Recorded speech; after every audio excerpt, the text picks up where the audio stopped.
Grosir, ketemu lagi sama aku di Pesira. Perjalanan eksplorasi Kelurahan Kota Semarang. Di episode kali ini, aku akan jalan-jalan di Kelurahan Bangunharjo. Kelurahan yang mayoritas penduduknya merupakan pedagang.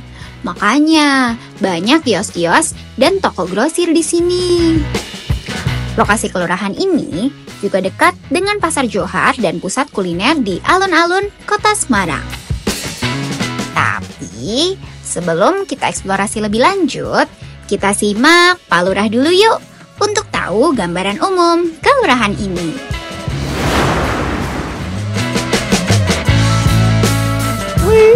Assalamualaikum warahmatullahi wabarakatuh.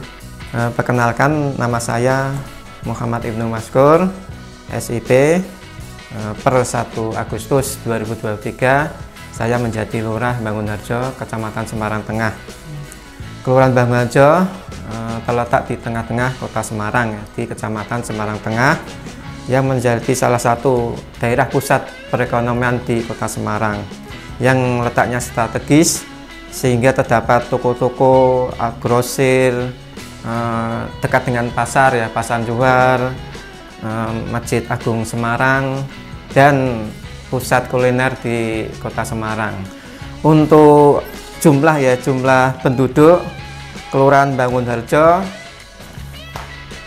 total 2.919.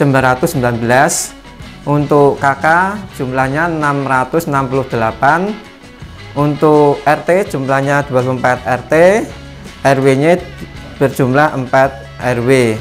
Luas wilayah 25,25 hektar.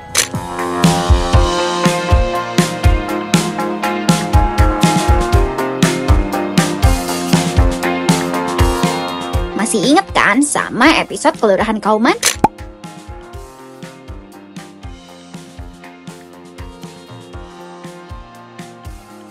Kawasan Kauman yang berasal dari kata kaum yang artinya kaum yang mayoritas ditinggali oleh orang Islam. Kawasan ini sudah ada sebelum adanya pembagian administratif kelurahan. Nah, setelah pembagian itu, kawasan Kauman pun dibagi ke dalam 2 kelurahan, yakni Kelurahan Kauman itu sendiri dan sebagian wilayah masuk ke Kelurahan Bangunharjo. Jadi masih ada keterkaitan tuh. Di Kelurahan Bangunharjo terdapat kampung Quran yang di dalamnya terdapat pondok pesantren Rodlotul Quran.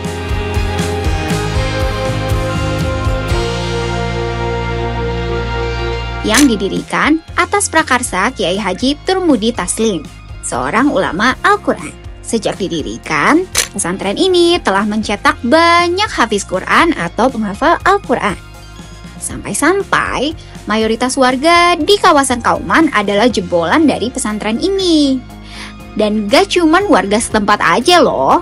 Santri dari Ponpes ini juga banyak yang berasal dari luar kota Semarang. Selain keberadaan pondok pesantren, hal unik lain di sini adalah masih terjaganya rumah-rumah kuno. Salah satunya adalah rumah unik berlantai 2 milik Kiai Sahli, seorang saudagar dan pemuka agama Islam yang berasal dari Pontianak. Didirikan pada tahun 1900-an saat Kiai Sahli memutuskan untuk menetap di Semarang bersama 7 istri dan 42 anaknya. Kiai Sahli membuat satu bangunan yang diperuntukkan bagi anak dan para cucunya. Hingga terciptalah Ahlus Sahliyah atau rumah keluarga Sahli yang sering disebut sebagai rumah kerajaan. Bangunan dengan 25 kamar ini masih terjaga loh hingga saat ini.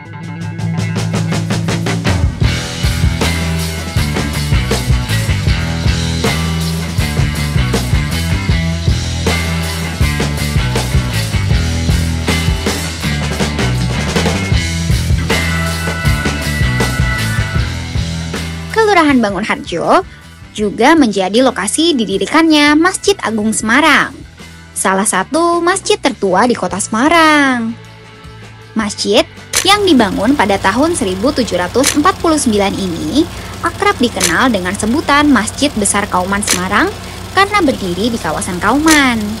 Namun, secara administratif, masjid ini tidak terletak di Kelurahan Kauman, melainkan Kelurahan Bangunharjo.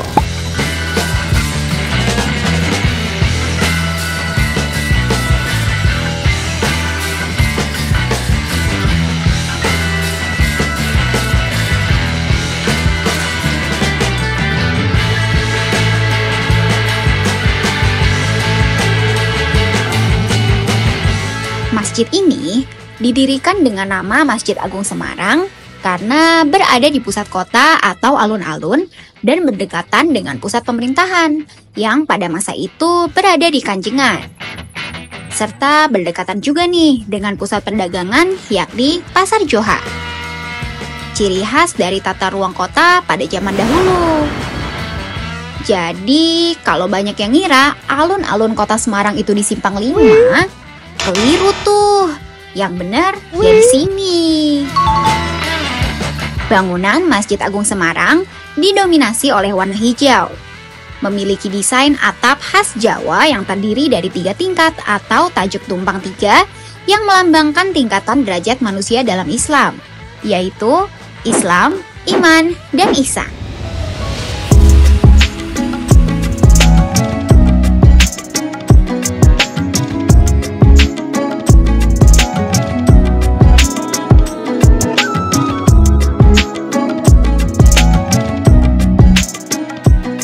Masjid Agung Semarang juga menjadi lokasi diselenggarakannya tradisi Dukdera.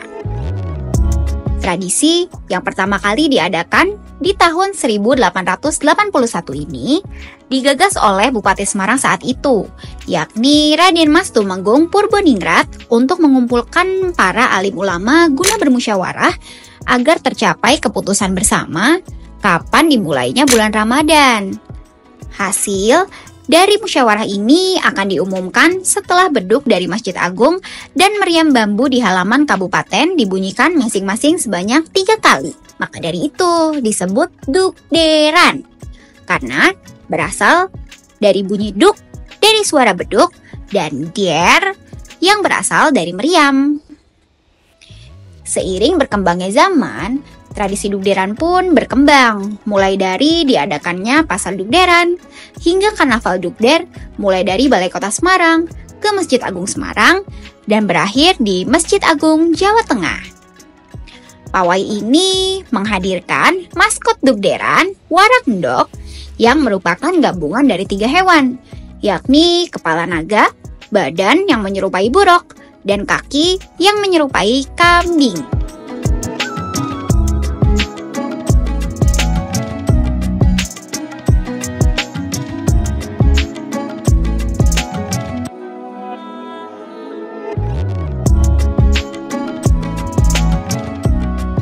Di puncak acara tradisi Dukderan, terdapat gunungan-gunungan roti khas Semarang, roti ganjel rel, yang dibagikan. Kerennya, roti ini sejak dulu diproduksi langsung oleh warga Kelurahan Bangunharjo loh. Di sini nih, di toko roti Mas Cuki. Pembagian roti ganjel rel ini menyimbolkan harapan agar masyarakat bisa kuat saat menjalani ibadah puasa.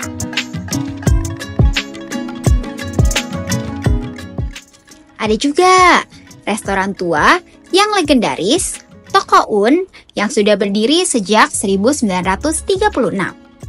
Restoran yang awalnya hanya menjual kue kering, namun berkembang menyajikan roti, es krim, serta makanan Belanda, Indonesia, dan Cina. Nama Toko Un sendiri diambil dari nama pendirinya, yakni Oma Un, yang merupakan istri dari Opa Un. Buat yang suka makan sambil nongkrong cantik, tapi dengan vibes yang tempo dulu banget, cocok nih ke Toko Un. Saking uniknya, bangunan dan nama Toko Un telah terdaftar sebagai cagar budaya loh. Sudah diakui sebagai destinasi kuliner yang menghidupkan kembali aroma kolonial Belanda di kota Semarang.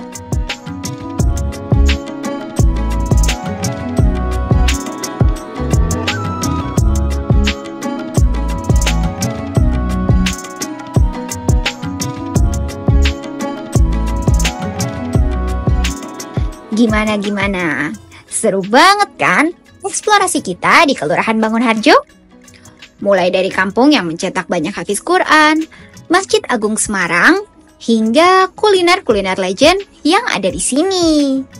Selanjutnya, Konco Plesir pengen kita plesiran ke kelurahan mana lagi nih? Jangan lupa tulis di kolom komentar ya. Sampai ketemu di episode selanjutnya.